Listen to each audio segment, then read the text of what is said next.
नमस्कार सभी को। मेरे चैनल अनमोल कहानियाँ विद अर्चना वाजपेयी पर आप सभी का हार्दिक स्वागत है। क्या हमारा मन सबसे बड़ा रक्षक है या फिर यह उन यादों का पहरेदार है जिन्हें हम भूलना चाहते हैं? आज की कहानी कुछ ऐसे ही अनसुलझे सवालों के इर्द गिर्द घूमती है। शिवानी जी की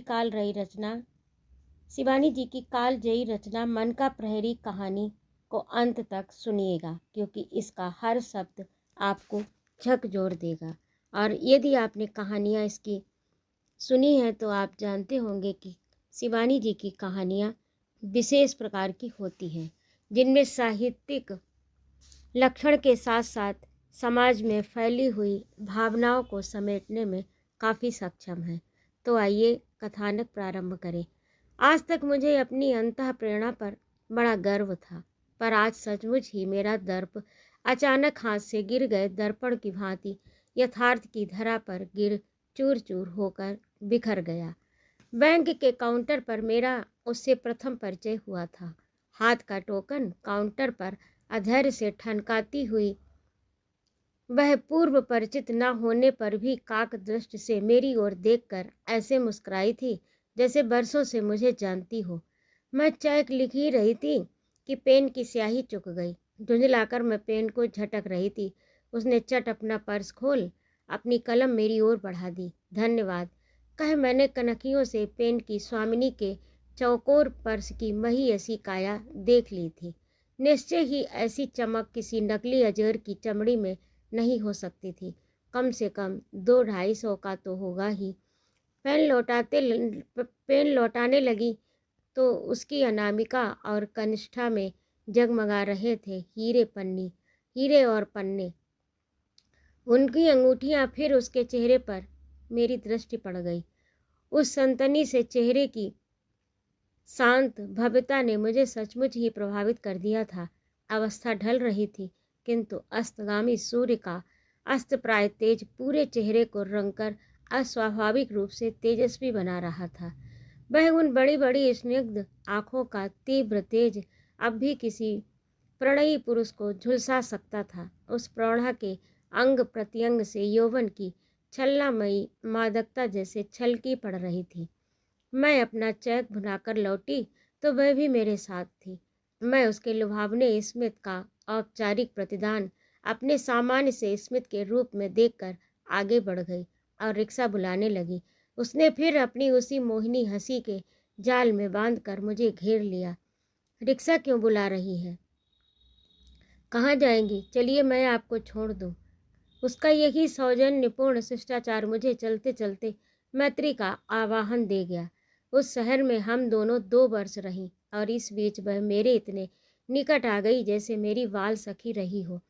मैं उसके बारे में सब कुछ जान चुकी थी और वह मेरे बारे में। हम दोनों के समाज रिश्तों के दायरे और किसी अंश में रुचि में भी धरती आकाश का अंतर था। जब भी मैं उससे मिलने आती, उसके सुरुचिपूर्ण ढंग से समरे गोल कमरे में पसरे एक आध लंब तड़ंग गैरिक बसंतधारी को देख उल्टे पांव लौटने लगती तो वह भागकर मुझे बाहों में घेर कर फुसफुसाती, अरे इनकी चरण धूल लिए बिना तुझे नहीं जाने दूंगी। कल ही तो स्टेट से लौटे हैं, आज मेरे यहाँ इनका गीता का प्रवचन है, आएगी तू? नहीं। मेरा रुख उत्तर उसके गाल पर चांटा सा लगता मेरा रूखा उत्तर उसके गाल पर चांटा सा लगता और वह हंसकर दूसरा गाल बढ़ा देती। एक आध भंड साधु तूने देखे होंगे, तो क्या कोई पहुंचा सिद्ध हो ही नहीं सकता। मेरी तो ये धारणा थी कि किसी सिद्ध की जितनी ही पहुंचने की प्रसिद्धि होगी वह उतना ही बड़ा ठग निकलेगा। मेरी तो ये धारणा थी कि किसी सिद्ध की जितनी ही पहुंचने की प्रसिद्धि होगी वह उतना ही बड़ा ठग निकलेगा।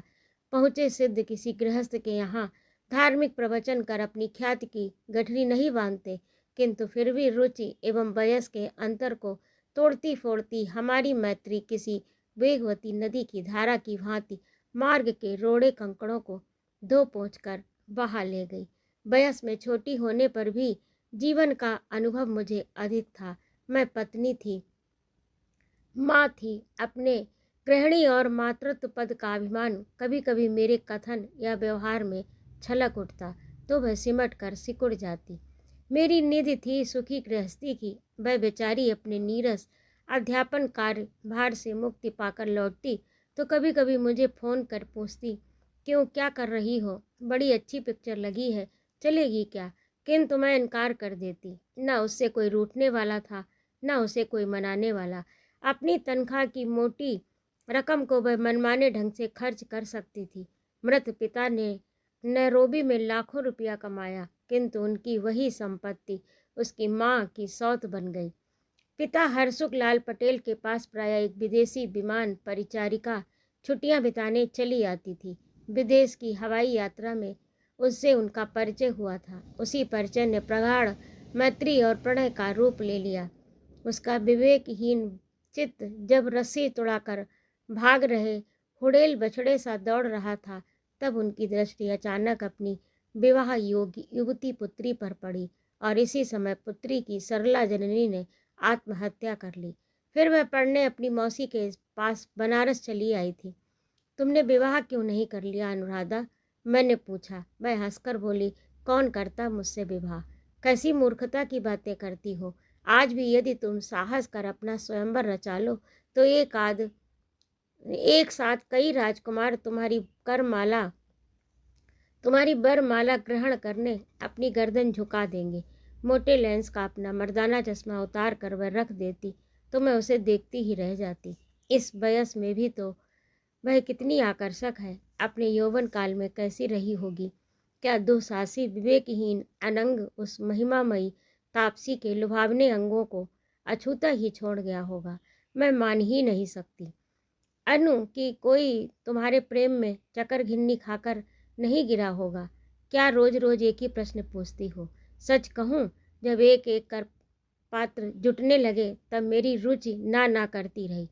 कोई मुझे जचता ही नहीं था। जब रुचि ने समझौता करने का निश्चय किया तब कोई पात्र ही नहीं रहा। ओह, इसका मतलब कोई पात्र था अवश्य। मैंने हंसकर कहा, सुनो, मेरे मौसा गंभीर प्रकृति के व्यक्ति थे। न वह कहीं आते थे न जाते थे और न मौसी। फिर वहाँ कौन सा पात्रा जुटता? झूठ मत बोलो अनु। तुम्ही ने एक दिन कहा था ना कि तुम्हारे मौसा अंग्रेजी विभाग के अध्यक्ष थे और दिन रात उनके छात्र उन्हें घेरे रहते थे। क्यों, उसी घेराव की भीड़ में तुम्हारा भी कोई प्रशंसक था ना? उसके आकर्षक चेहरे पर भावावेश की रेखाएं खिंच गईं। चिबुक पल भर को कांपा, एक क्षण को वह हिचकिचाई, फिर बिना किसी संकोच के वह मुझे अपने विस्मृत यौवन दुर्ग के उस खंडहर में खींच ले गई, जहाँ न वैराग्य था, न संयम, न संकोच, न चित्तवृत्ति निरोध। आश्वस्त होकर उसने चाय का प्याला उठा लिया। फिर उसका संकोच जैसे उसकी जीवन कथा के तीव्र प्रवाह के साथ बहता चला जा रहा था। कैसा निष्कपट आत्मनिवेदन था, किंतु कितना निर्लज्ज। अनु के मौसा के यहाँ आने वाले छात्रों में मधुकर का व्यक्तित्व एकदम अनोखा था। उसके श्याम वर्णी चेहरे का आकर्षण अद्भुत था। अनु रीझी थी उस मेधावी युवक की प्रतिभा और वह डूबता चला गया उस अभिराम मुखाकृति के सौंदर्य चिंतन में। मैंने पापा को भी लिख दिया था। मेरे लिए पात्र ढूंढने का सिरदर्द अब उन्हें मोल नहीं लेना होगा। लिखना आवश्यक भी हो गया था। कब क्या हो बैठे इसका कुछ ठिकाना न था। We had gone too far. मैंने चौंक कर उसे देखा और फिर तो मुझे चौंका कर ही हार नहीं मानी, सहमा कर ही छोड़ा। बनारस के घाटों पर युगल प्रेमी का वह दुस्साहसी जोड़ा आधी आधी रात तक घूमता रहा। बजरे पर प्रेमी की गोदी में लेटी निशंक अनुगुनगुनाती दूर दूर तक निकल जाती। कभी कभी घाट पर जल रही चिताओं की आंच जैसे निकट से आकर उन्हें छू जाती और बजरे वाले को बीच घाट में बजरा ले चलने का आदेश देता मधुकर सलोनी सहचरी के मदालस चेहरे पर झुक जाता। मधुकर क्यों उस पर रीझा था, ये समझते मुझे देर न लगी। इकलौती पुत्री का पत्र पाते ही उसके पापा आग बबूला होकर स्वयं उपस्थित हो गए। अपने एक प्रवासी व्यवसायी मित्र सुमा सेठ के पुत्र से वह एक प्रकार से अनु का संबंध स्थिर कर चुके थे। बनारस पहुंचते ही उन्होंने अनु को भविष्य का भयावह चित्र खींचकर सहमाने की चेष्टा भी की। मैं तुम्हें एक पैसा नहीं दूंगा और तुम कह रही हो कि वह छोकरा भी रिसर्च कर रहा है। तुम क्या घास पात खाकर पढ़ाई पूरी करोगी? नहीं पापा, आप मेरी पढ़ाई की चिंता ना करें, हमने सब सोच लिया है। उसका ठंडा स्वर पापा को और भी गर्मा गया था। खाक सोच लिया है, तुम गुजराती हो, एक एक संस्कार तुम्हारे गुजराती हैं। गुड़ डली दाल बिना तुम एक गस्सा भी नहीं खा पाती। मुझे याद है उस बार फ्रांस में भी तुमने अपने सूप में चीनी की क्यूब डाल ली थी, और अब तुम्हें मिलेगी खट्टी सांभर और इडली। मैं अपनी सांभर में चीनी डाल लूँगी पापा, और इडली तो एकदम हमारे गुजराती ढोकले से मिलती है। मुस्कुराकर पापा को गुदगुदाने की अनु की ये चेष्टा व्यर्थ हो गई थी। ठीक है, तुम्हें कुएं में कूदना है तो आँख पर पट्टी बांधकर मैं तुम्हें नहीं कूदने दूंगा। मैं उससे कुछ प्रश्न तुम्हारी ही उपस्थिति में पूछूंगा। यदि मेरी परीक्षा में वह खरा उतरा तो चाहे मद्रासी हो या हबसी, मुझे उसे जामाता बनाने में कोई आपत्ति नहीं होगी। एंड इफ ही फेल्स, तो तुम्हारा पति वह भले ही बन जाए, इस जीवन में मेरा दामाद कभी नहीं बन सकता। नेवर। अनु मन ही मन मुस्कुराती मधुकर को बुला लाई। कीमती कपड़े पहने, मुख में सिगार दाबे उस रोबदार व्यवसायी को देखते ही मधुकर हतप्रभ सा खड़ा रह गया। चंचला लक्ष्मी के सम्मुख धीर गंभीर सरस्वती सकुचाकर रह गई। अनु के पिता के दृष्टि निक्षेप में घोर तिरस्कार भरा था। भौएं सिकुड़कर भयानक हो गई थी। लग रहा था आंखों ही आंखों में उन्होंने मधुकर के पूरे शरीर का एक्सरा ले लिया है।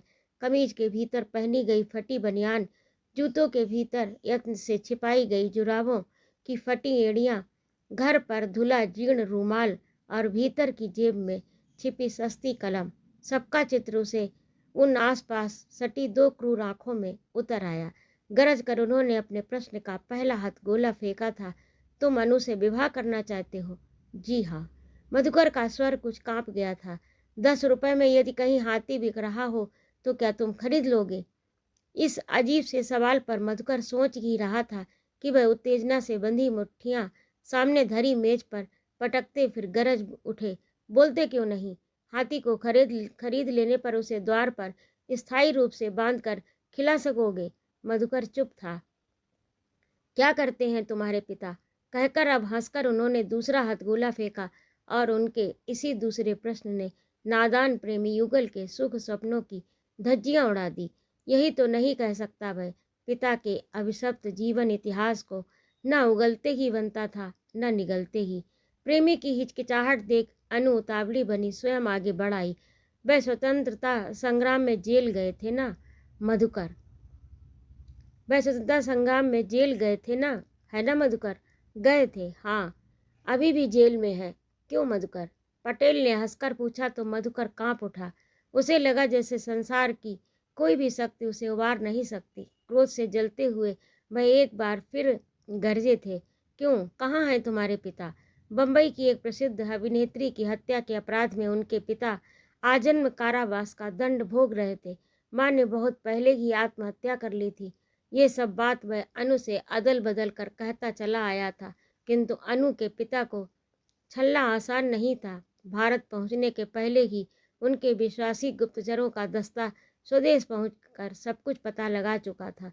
सुन ले छोकरी, उन्होंने अनु से कहा, जो व्यक्ति ऐसा सफ़ेद झूठ बोलकर विवाह जैसे पवित्र संबंध को कलंकित कर सकता है, वह निश्चय ही किसी दिन अपने हत्यारे पिता से भी अधिक निर्मम हत्या कर सकता है। दोनों हाथों से मुंह ढाँप कर अनु वहीं बैठ गई। उसे ये दुख नहीं था कि उसका प्रेमी एक अभिनेत्री के हत्यारे का बेटा है, पर उसका प्रेमी झूठा है, लवार है। इस कटु सत्य का कड़वा घूंट वह किसी प्रकार कंठ तले नहीं उतार पा रही थी। फिर पिता ने कहा, चल अब तुझे यहाँ नहीं पढ़ना होगा, हो चुकी तेरी पढ़ाई। एक हत्यारे के बेटे से मैं तेरा विवाह नहीं होने दूंगा, और अगर तूने नहीं माना तो तेरे विवाह के दिन ही मैं तुझे उपहार दूंगा अपनी निर्जीव देह का। यह कहकर अपने जेब से रिवाल्वर निकालकर उन्होंने अपनी चौड़ी छाती पर धर लिया था। नहीं पापा, नहीं पापा, नहीं नहीं, कहकर अनुराधा से शक्ति अपने पिता से लिपट गई। फिर? मैंने सांस रोक कर पूछा। फिर क्या? अनुराधा हंसकर उठ खड़ी हुई। मैं पापा के साथ नैरोबी चली गई, वहाँ की अधूरी शिक्षा पूरी की हार्वर्ड में। पापा की बहुत इच्छा थी मैं विवाह कर लूँ अपने मित्र को। वाकदान तो पहले ही वे कर चुके थे, किंतु मित्र पुत्र ने भी पी पिलाकर अपना लीवर इतना चौपट कर लिया कि विवाह होने पर मेरा सौभाग्य कठिनता से 1-2 साल ही कट सकता था। उसे सिरोसिस हो चुका था। एक प्रकार से मेरे अवांछित कौमार्य का धक्का ही पापा की आकस्मिक मृत्यु का कारण बना। वैसे उनकी मृत्यु मोटर दुर्घटना में हुई थी। मृत्यु के एक दिन पूर्व वह मुझे यत्न से अपनी चल अचल संपत्ति का लेखा जोखा सौंप गए थे। फिर सब बेच बाँच कर मैं स्वदेश लौट आई। आज ईश्वर की कृपा से विश्वविद्यालय के ऊंचे पद पर हूँ। मोटर है, बंगला है, पुष्प वाटिका ऐसी है कि मेरा माली हर पुष्प प्रतियोगिता में पुरस्कार प्राप्त करता चला आ रहा है। और तुम्हारी हृदय वाटिका? मैंने हंसकर पूछा। अंग्रेजी की उस प्राध्यापिका का अचानक उत्फुल्ल मुखमंडल पौरुषपूर्ण और मृदुता विहीन हो उठा। मेरी हृदय वाटिका में न अब कभी गुलाब झूमेगा, न चंद्रमल्लिका। एक लंबी सांस खींचकर वह म्लान हंसी के साथ चलने को उठ खड़ी हुई। खिजा से उजड़े चमन की अब फसलें बहार ही बची रह गई है बहन। उसके आते ही मन न जाने कैसा उदास हो गया था। उस दिन कौन कह सकता था कि बाहर से ऐसी हंसमुख आनंदी दिखने वाली रौबदार डॉक्टर पटेल के हृदय में ऐसी वेदना निहित है। फिर भी उसके हास्य में, नेत्रों में, शब्दों में कैसी शांति थी। उसकी कहानी सुनने के पश्चात उसके प्रति मेरा लगाव और भी घनेरा हो उठा। मेरा मन मुझसे बार बार कहता था, अपने चरित्र बल से सारे संसार को शुद्ध कर सकती है वह प्रभावशाली नारी। एक दिन मैं उसके यहाँ गई तो देखा बाहर एक स्कूटर खड़ा है। पहले तो मैं झिझकी, सोचा लौट चलूं। इसी समय अनु ने मुझे देख लिया। वाह वाह, एकदम ठीक समय पर आई। मैंने बढ़िया कॉफ़ी बनाई है। मुझे भीतर खींचकर उसने अपनी स्पेशल झागदार कॉफ़ी का प्याला थमा दिया। दूसरा प्याला दीवान पर बैठे दूसरे व्यक्ति को थमाने लगी तो मैं अचकचा गई। मुझे देखकर उसने भी उठने की चेष्टा की तो अनु ने हंसकर हाथ से ही उसे बैठ जाने का आदेश दिया। फिर वह मेरी ओर मुड़कर बोली, ये मेरा सबसे प्रतिभाशाली छात्र है, प्रियतम महंती। नाम इसका बड़ा ही विचित्र। मेरी दृष्टि उस कमनीय चेहरे की ओर उठ गई। स्फटिक सा गौर ललाट, शरीर सुगठित, बाल लंबे सुनहले जो उसके कंधों पर गिरकर मुखाकृति को और भी आकर्षक बना रहे थे। स्पष्ट था कि उसने अभी जीवन के 19-20 बसंत ही देखे होंगे। कॉफ़ी पीकर मैं चलने को उद्यत हुई तो अनु ने रोक लिया। अरे बैठो, थोड़े पीचेस तो चखती जाओ। कल ही भवाली से निर्मला बेन ने पार्सल भेजा है। जाओ महंती, फ्रिज में धरे हैं, ले आओ। निर्मला बेन अनु की एकमात्र आत्मीयता थी। निर्मला बेन अनु की एकमात्र आत्मीया थी। बरसों पूर्व उनकी ये मौसेरी बहन भवाली रोग मुक्ति के लिए आई थी और स्वस्थ होकर वहीं बंगला लेकर रहने लगी थी। महंती पीजे लेने चला गया तो अनु फुसफुसाकर कहने लगी, इसका बाप उड़िया था और माँ कश्मीरी। माँ कश्मीरी दोनों ने प्रेम विवाह किया पर बनी नहीं। बाप कनाडा चला गया। माँ सिपनडेल की किसी फर्म में सेक्रेटरी थी। उसने वहीं के मैनेजर से विवाह कर पुत्र को त्याग दिया। गजब का मेधावी छात्र है। मेरे सुदीर्घ अध्यापन काल में ऐसा छात्र मुझे आज तक नहीं जुटा। थोड़ी बहुत सहायता कर देती हूँ। महंती प्लेट भर आड़ई लेकर आ गया।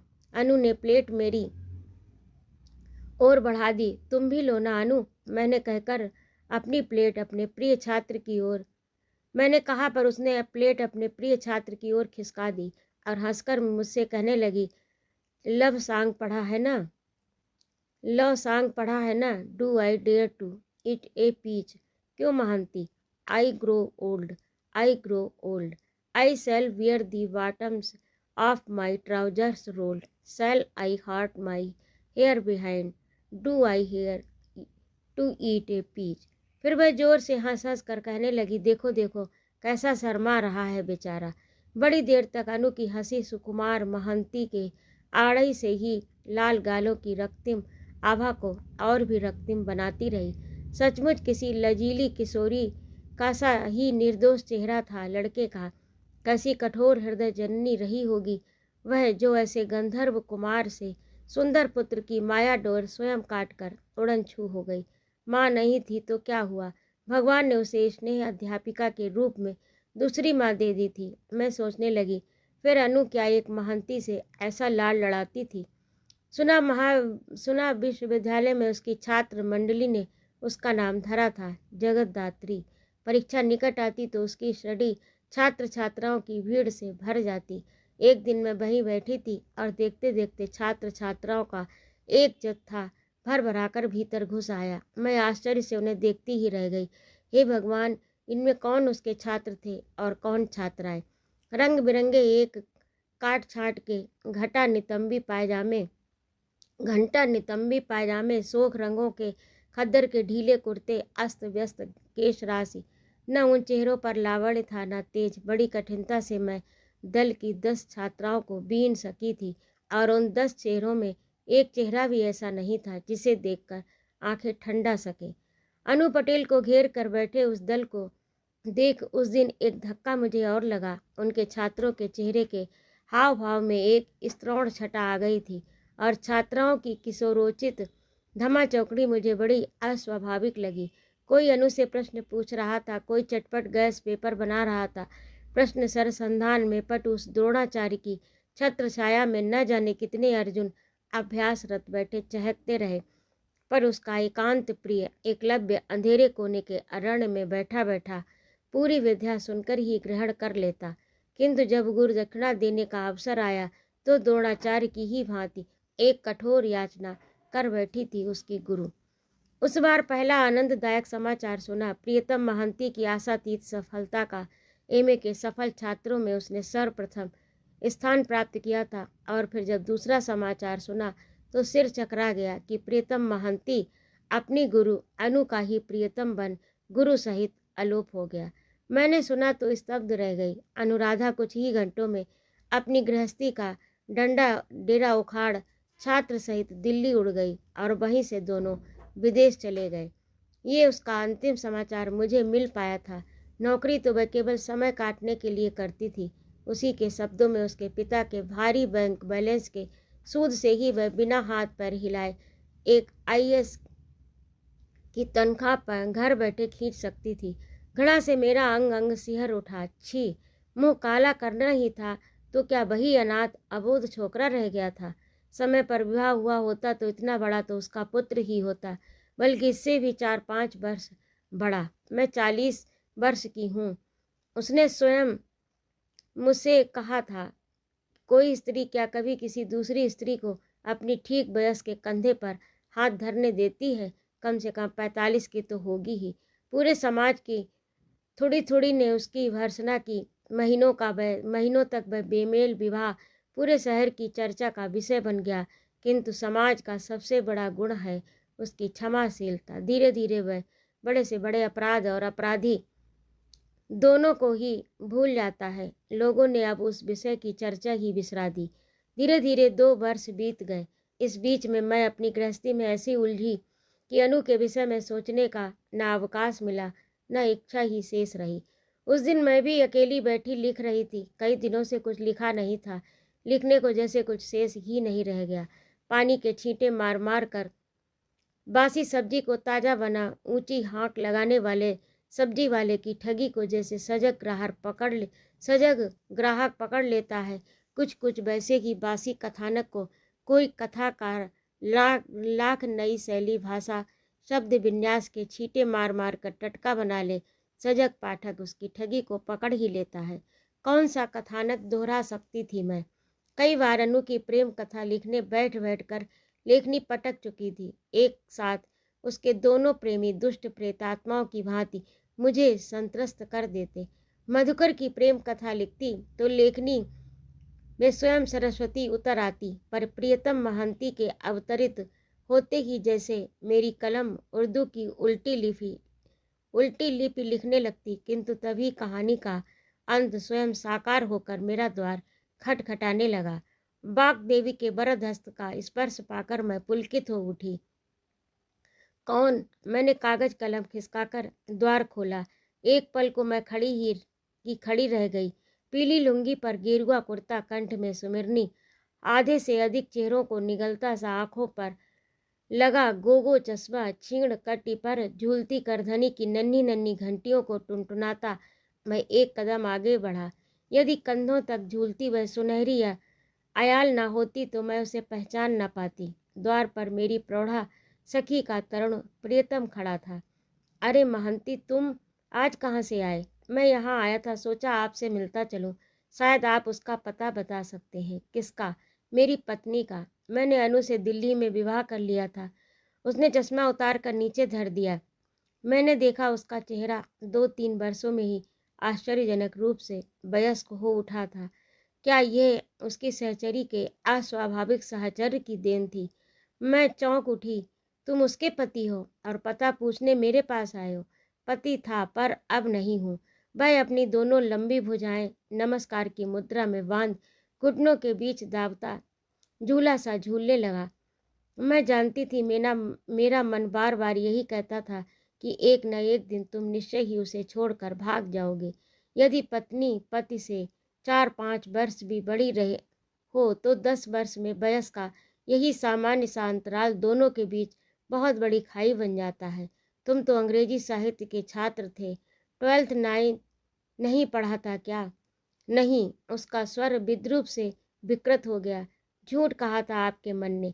मैंने उसे नहीं छोड़ा, उसने मुझे छोड़ दिया। मैं उसके बिना एक पल भी नहीं जी सकता, एक पल भी नहीं। फिर उसी कुर्सी की बाहों में सिर रखकर वह लड़कियों की भांति सुबकने लगा।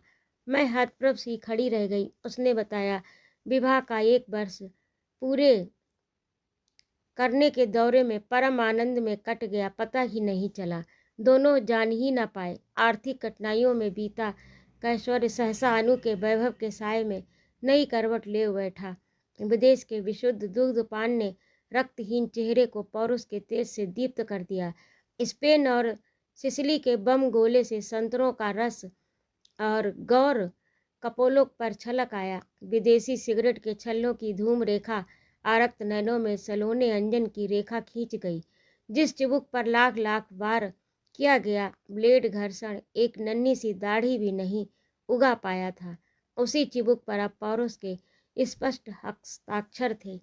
लंबी झुकी मूछों ने उस आकर्षक चेहरे को किसी चीनी अफीमची के चेहरे सा भावनाहीन बना डाला था। अनु ने उस लंबी मधुयामिनी में अपने बरसों के दबे सारे अरमान पूरे कर लिए थे। पानी की भांति पैसा बहाती वह प्रियतम महंती को भृंग कीट की भांति छाती से चिपकाए देश विदेश के आकाशों में उड़ती रही। और इसी विश्वव्यापी हनीमून के बीच उसे अचानक मिल गया था उसका पुराना प्रेमी मधुकर। भाग्य उन्हें एक ही होटल के अगल बगल के कमरों में खींच लाया था। अपनी दबंग जर्मन पत्नी के कठोर अनुशासन से अदालती मुक्ति पाकर वह मुक्ति पर्व मनाने निकला था। प्रियतम उसके विषय में सब कुछ जानता था। अपने एकांत के बीच अपनी सहचरी के पुराने प्रणय की घुसपैठ उसे बेहद अखरने लगी। एक दिन मैं आधी रात को उठा और उसके डबल बेड का अर्धांग भाग खाली था। वह उठकर बाहर जा ही रहा था कि द्वार खोलकर अनु आ गई। कहाँ गई थी तुम? वह गरजा। नींद नहीं आ रही थी, बरामदे में टहल रही थी। उसके ठंडे स्वर ने जलती आग की ज्वाला को न बुझाकर और भी भड़का दिया। बरामदे में टहल रही थी या बगल के कमरे में? उसने लपक कर उसके कटे बाल पकड़कर खींच लिए। उसने उस दिन अनु को इतना मारा कि उसकी एक आंख सूज गई, ओंठ कट गया और मरोड़ी गई कलाई सूज गई। उसने बेरहमी से अनु को मारा था। अनु उसके पैरों से लिपटने लगी। मुझे क्षमा करो प्रियतम, मैं कसम खाती हूँ अब कभी मधुकर का मुंह भी नहीं देखूंगी। पर उसका मुंह वह अब चाहने पर भी नहीं देख सकती थी। वह तो कलह का आभास पाते ही भोर होने के पहले अपना हिसाब चुकता कर होटल का कमरा खाली कर गया था। फिर हम दोनों लौट आए। अनु को वहीं एक अच्छी नौकरी मिल गई। ये ठीक था कि उसने मुझे धन का कोई अभाव नहीं होने दिया। खाने पीने की, रहने घूमने की मुझे पूरी स्वतंत्रता थी। किंतु अनु बदल गई थी। मैं उसके कंधे पर भी हाथ धरता तो वह सिकुड़ कर ऐसे सिमट जाती जैसे उसके कंधे पर प्रियतम महंती का हाथ नहीं, कोई लिजलिजी छिपकली गिर पड़ी हो। उसकी संपत्ति पर मेरा अधिकार था पर उसके शरीर पर नहीं। यह वह कई बार बड़ी बेरुखी से स्पष्ट कर चुकी थी। किसी भी पति के लिए ये कितना बड़ा दंड है आप समझ सकती हैं। जितना ही वह मुझसे कटती उतना ही मैं उसे पाने को व्याकुल हो उठता। मैं पागलों की तरह इधर उधर भटकने लगा। पेट की भूख शरीर की भूख में कोई अंतर नहीं है मौसी। खाद्य अखाद्य का अंतर भूल कर मैं किसी कंगले भिक्षुक की भांति जूठी पतलों पर टूटने लगा। उसी कंगली बिरादरी की पंगति में मुझे मेरे विदेशी इष्ट मित्रों ने ऐसी अमृत बूटी चखाई कि मैं सब दुख भूल गया। एक सुट लेता तो न रहती अनु पटेल न मधुकर। एक दिन उस आनंद मूर्छा से इहलोक में लौटा तो अनु नहीं थी। मेज पर धरे लिफाफे पर मेरी दृष्टि पड़ी और मैं समझ गया कि इस पत्र के साथ वह 3-4 माह का खर्चा छोड़ गई थी। उसने लिखा था, हम दोनों ने बहुत बड़ी भूल की थी प्रियतम। संसार की कोई भी शक्ति हम दोनों के बीच वयस की इस दूरी को पाट नहीं सकती। तुम्हारे लड़कपन को मेरे प्रौढ़ अनुभव का धैर्य कभी नहीं जीत पाया। जैसे अति आधुनिक शल्य क्रिया में किए गए हृदयारोपण के अनेक प्रयास आज तक असफल ही रहे हैं। एक न एक दिन प्रकृति नवीन अंग को रिजेक्ट कर देती है। ऐसे ही तुम्हारे प्रेम को भी मेरा शरीर जिस झटके से दूर पटक चुका है, उसके बाद अब मैं नवीन प्रयोगों में समय और शक्ति और अपना धन गंवाना महामूर्खता समझती हूँ। तुम्हें विदेश के सबसे विकट रोग ने ग्रस लिया है। इतने बड़े संसार में तुम चेष्टा करने पर एक न एक दिन अपनी समवयसी सहचरी जुटा ही लोगे। मैं मधुकर के पास जा रही हूँ। तुम्हारी अनु पटेल। एक बार भी उसने ये नहीं सोचा कि मैं उसके बिना एक पल भी नहीं जी सकता। और फिर वह सुबकने लगा। मैंने उसके सिसकियों से कांपते कंधों पर हाथ रखते हुए कहा, तुम घर जाओ महंती, तुम घर जाओ। घर? उसने फटी फटी आंखों से मुझे देखा। मेरा घर अब है ही कहाँ? कहाँ जाने को कह रही हैं आप? जहाँ तुम टिके हो। मेरा स्वर बेहद रूखा था। जानती हैं मैं कहाँ टिका हूँ? वह आंसू पोंछता हुआ उठा और मुस्कुराकर बोला, एक भग्न मंदिर के गूढ़ मंडप में, वहाँ एक बाबा जी के पास खासी खुराक जुट गई थी। कल तो चला ही जाऊंगा। कहाँ? मैं फिर पूछ बैठी। गोवा। वही तो हम अभागों का स्वर्ग है। मेरा एक जर्मन मित्र वहाँ कुटी बनाकर रहता है। उसी ने बुलाया है। फिर अपनी मेखला की नन्ही घंटियाँ टुनटुनाता वह अवघड़ अवधूत जाने को तैयार हो गया तो मैं भी उठ गई। गोरे अश्रुसिक्त कपोलों की आर्द्रता कभी सूखी नहीं थी। पहले वह नम्रता से हाथ जोड़कर झुका, पर फिर न जाने क्या सोचा, चट से मेरी चरण धूलि माथे पर लगा ली और हंसकर बोला, अच्छा मौसी, अब मैं चलूँ? मैं कुछ कहती इसके पहले ही वह लंबी लंबी डगे भरता फाटक से बाहर हो गया। मेरे मन के प्रहरी ने फिर मुझे हंसकर टोका, रोकती क्यों नहीं? 2 दिन का भूखा प्यासा है, एक प्याला चाय तो पिला देती। कैसी बाल बैरागी की सी निष्कपट हंसी है उसकी। किंतु अपने मन के इस छलिया प्रहरी से मेरा विश्वास अब उठ गया था। उस दिन अनु के लिए कहता था, वह संतनी है, किसी का अनिष्ट नहीं कर सकती। आज महंती को बाल बैरागी कह रहा है। किंतु मुझे ये प्रहरी लाख बहकाए, संसार के बड़े से बड़े बैरागी के वैराग्य को भी पहचानना अब मैंने सीख लिया है। तो अभी आप सुन रहे थे गौरा पंत शिवानी की लिखी हुई कहानी मन का प्रहरी। कहानी आपको कैसी लगी कमेंट में अवश्य बताइएगा। और यदि आपको मेरा कहानी सुनाना अच्छा लगा हो तो कृपया मेरे चैनल को सब्सक्राइब करें, लाइक और कमेंट करें तथा अपने दोस्तों में शेयर भी करें। और मेरे कमेंट बॉक्स में लिखें कि आप क्या सुनना चाहते हैं। नमस्कार सभी को। जय माँ भारती।